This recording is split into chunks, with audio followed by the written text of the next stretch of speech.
Hi. Greetings, comrades. We are joined in here today with Comrade Fabio from Bosco, who is a trade unionist from Brazil and a member of the International Workers' League.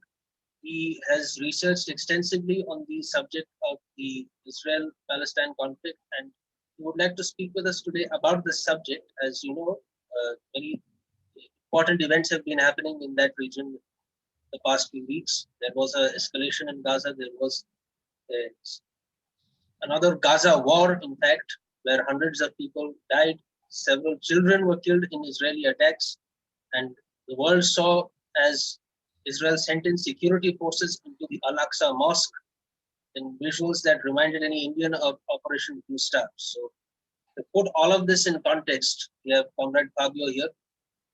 Greetings, comrade. Um, Hello, Adiraj. I hope you and all of our Indian friends are managing to go through this terrible pandemic that is that you have in India now. We are surviving Modi and COVID. It's not an easy task, but we are managing. So, to begin with, comrade, uh, I think the first question that anyone would always ask is how did it come to this? What is the historical context that leads up to this present conflict that is going on in Israel between Palestine and Israel? And what exactly is the Palestinian Authority and what is Gaza? These concepts are not clear to most Indians. We can explain these things a little better. Okay. Uh, Well, first, Adiraj, thanks for having me.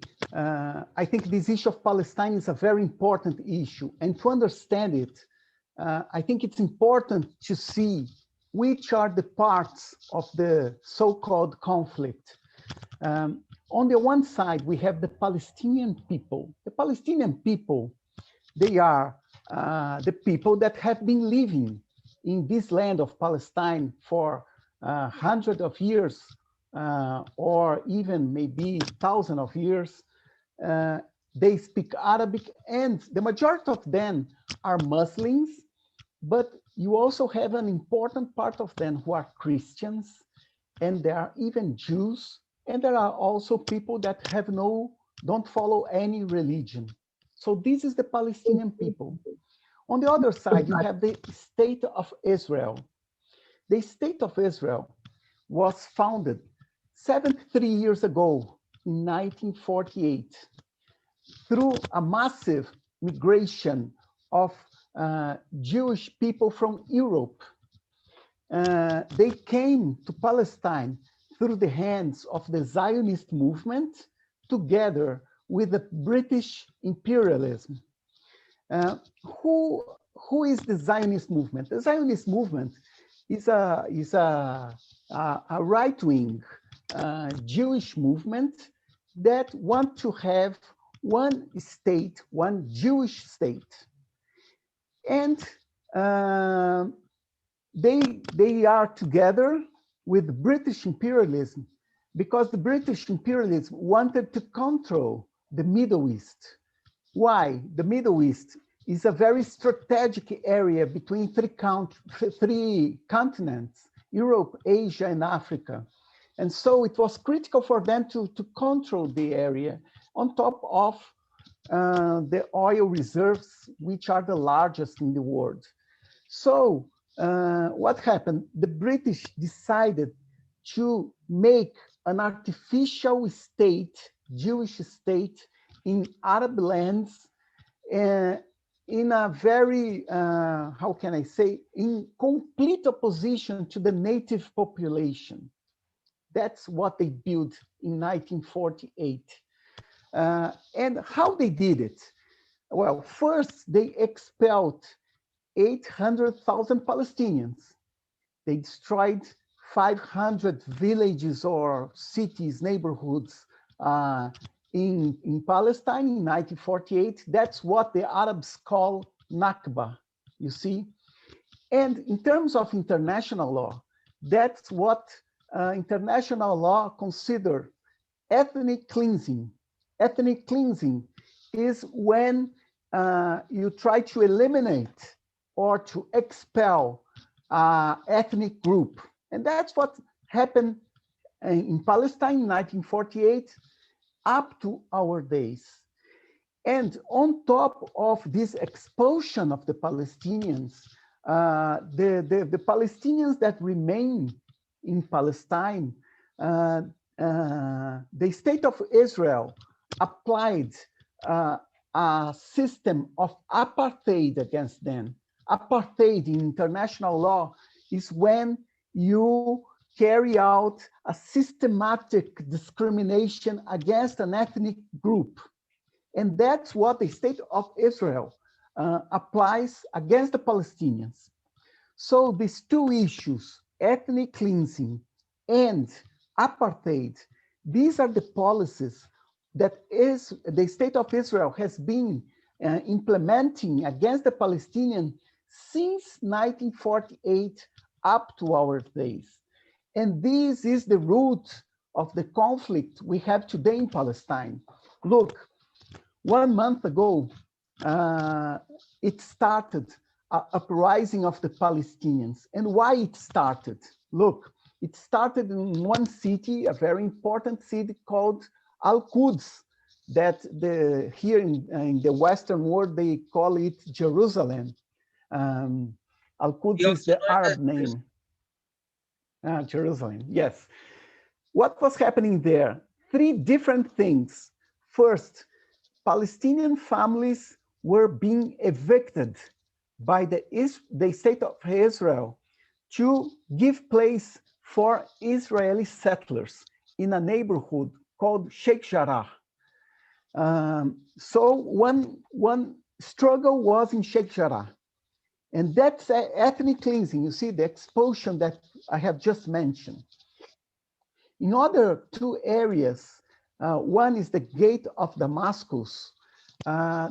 It's a place where the youth used to gather, to meet, to fraternize, you see.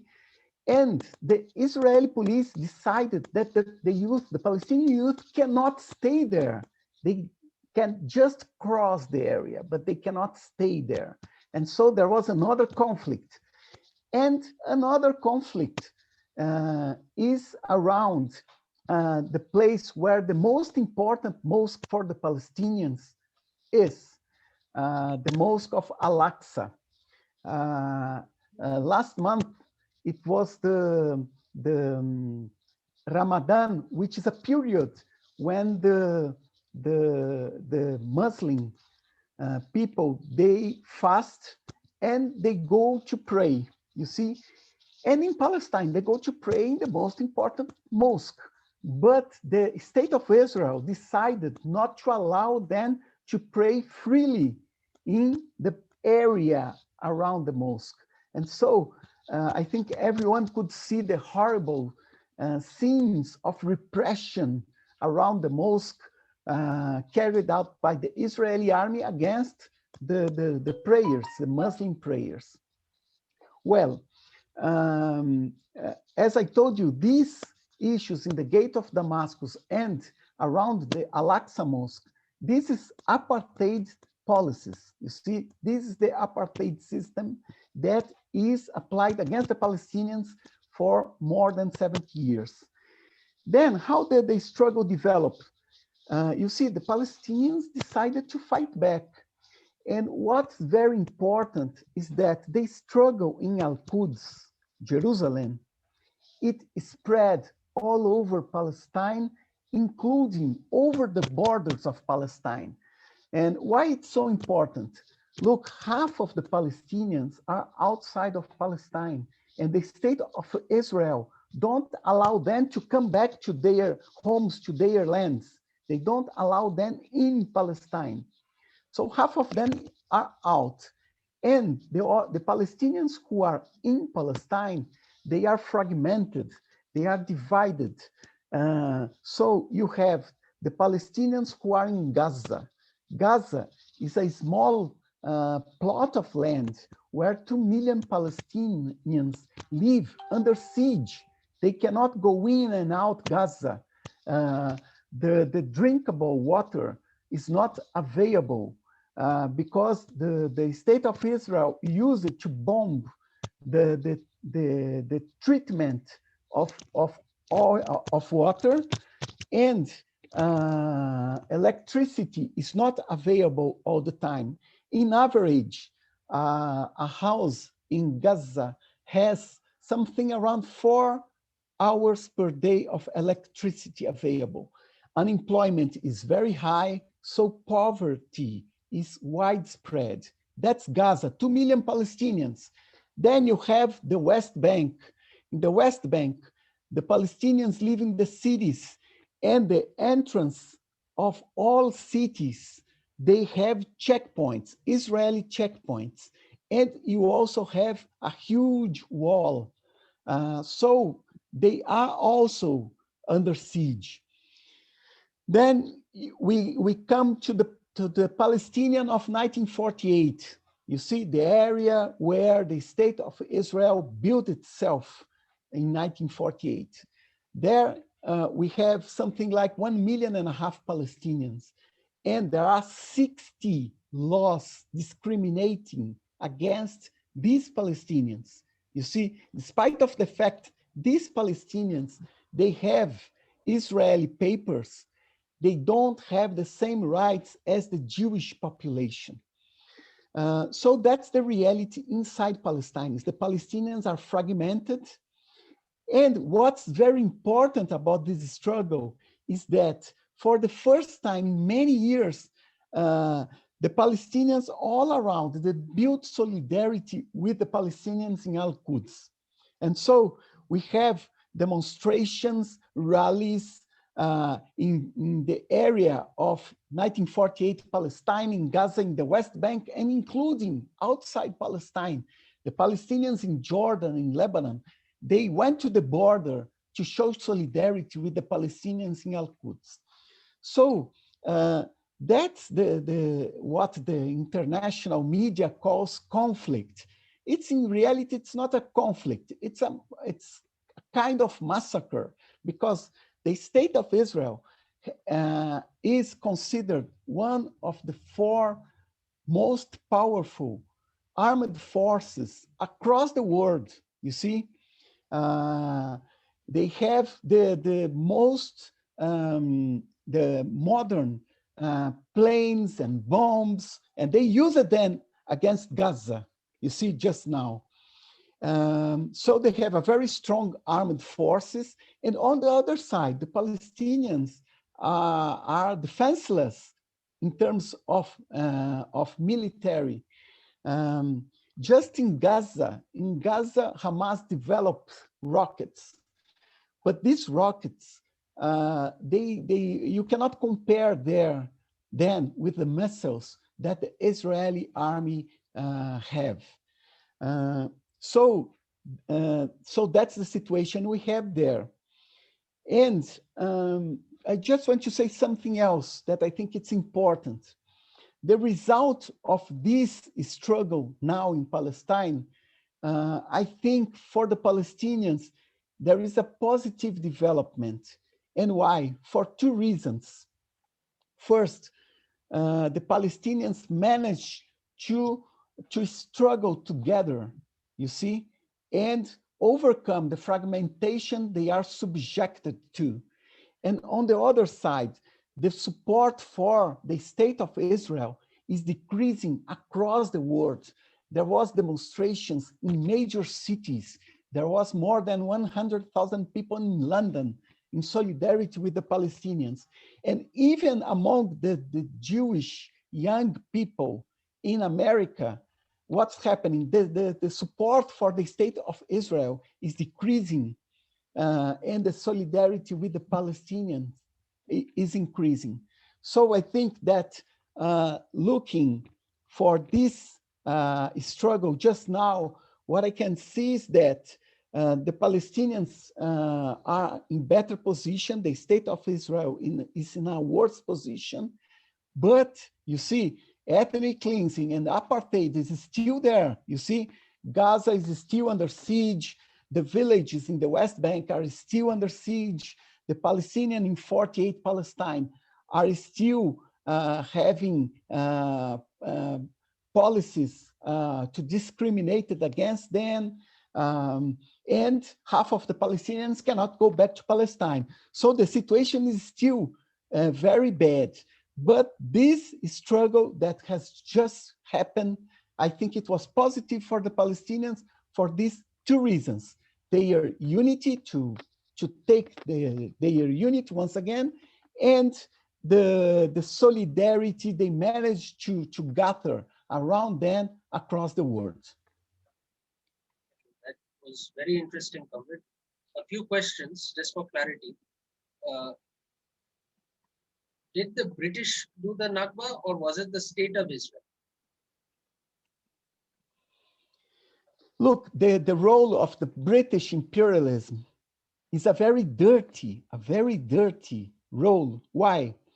Um, After the First World War, in the area where is Palestine today, the British got a mandate by the League of Nations, which is the organizations that preceded the United Nations. And so what the British did there, they helped the immigration, the mass immigration of Jewish people from Europe to Palestine. And they helped to train and arm the Zionist militias, you see. Um, so the role of the British was very negative. And there is one issue more that I think it's important to remember. In 1936 till 1939, there was a revolution in Palestine. And the British, to stop the revolution, they brought troops from everywhere, including they took troops from India and moved them to Palestine to smash, to crush the uprising, the Palestinian revolution.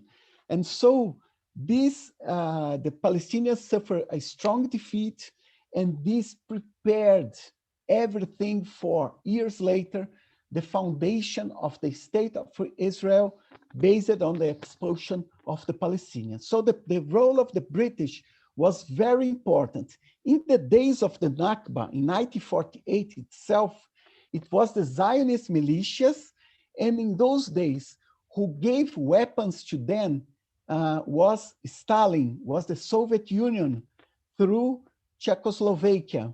They sent weapons so that the Zionist militias could expel 800,000 Palestinians. This was surprising to know, because no one knows the links between Israel and the Soviet Union. The usual perception is that they were on the opposite sides of the board, but initially the Soviets were actually very supportive. So that brings to our next question. Can you give us some key examples of how Israeli apartheid operates, like some key policies that we don't hear from in mainstream?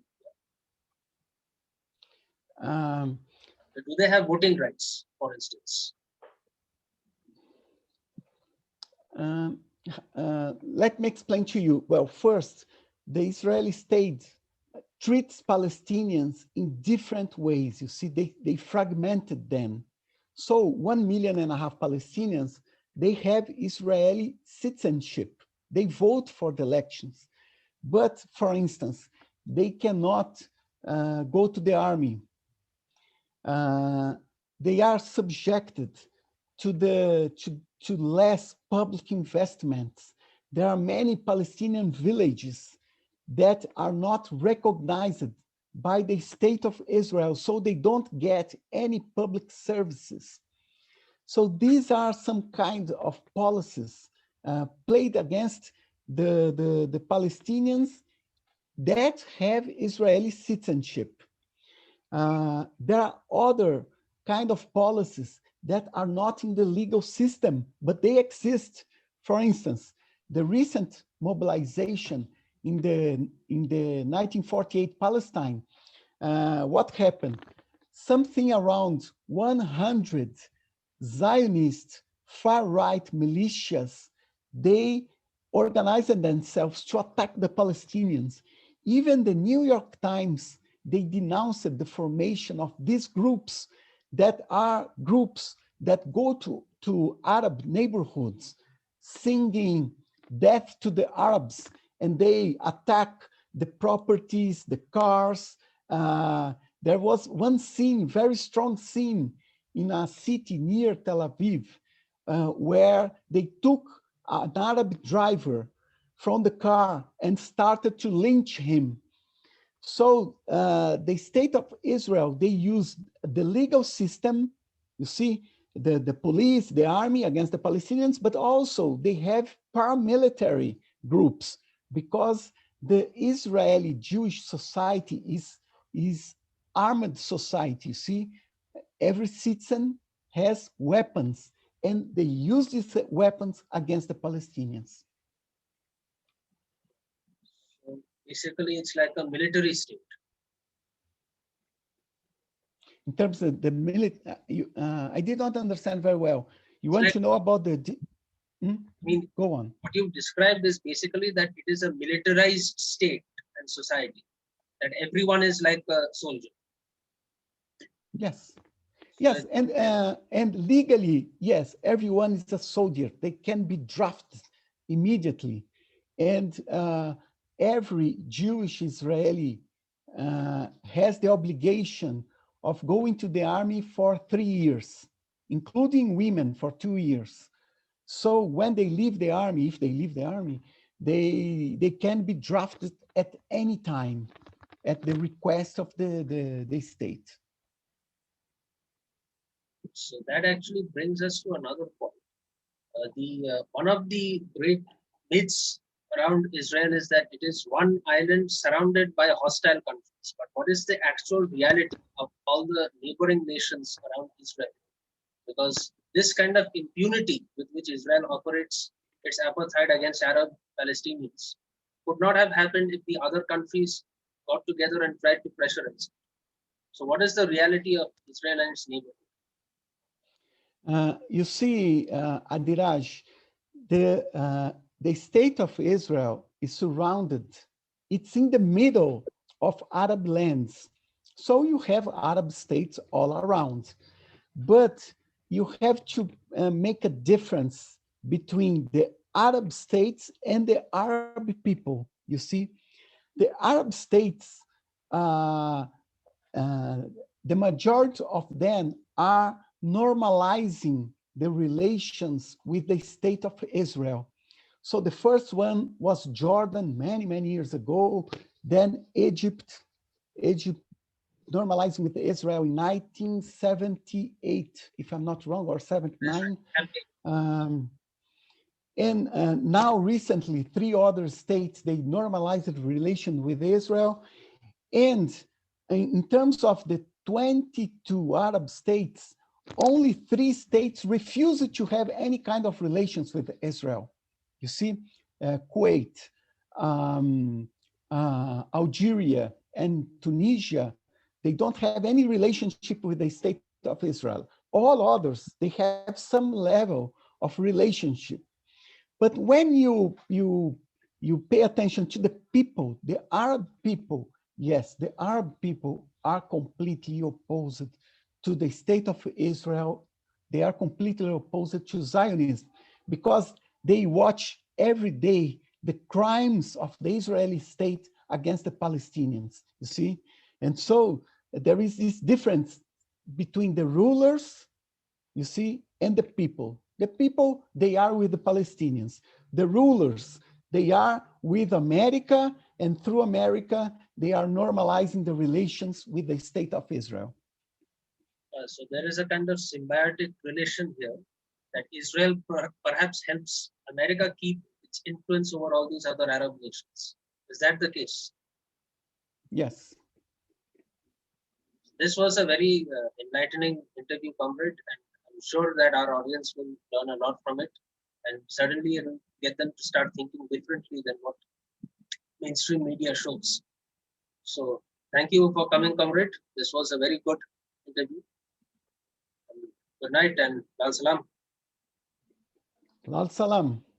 Free Palestine. Free Palestine.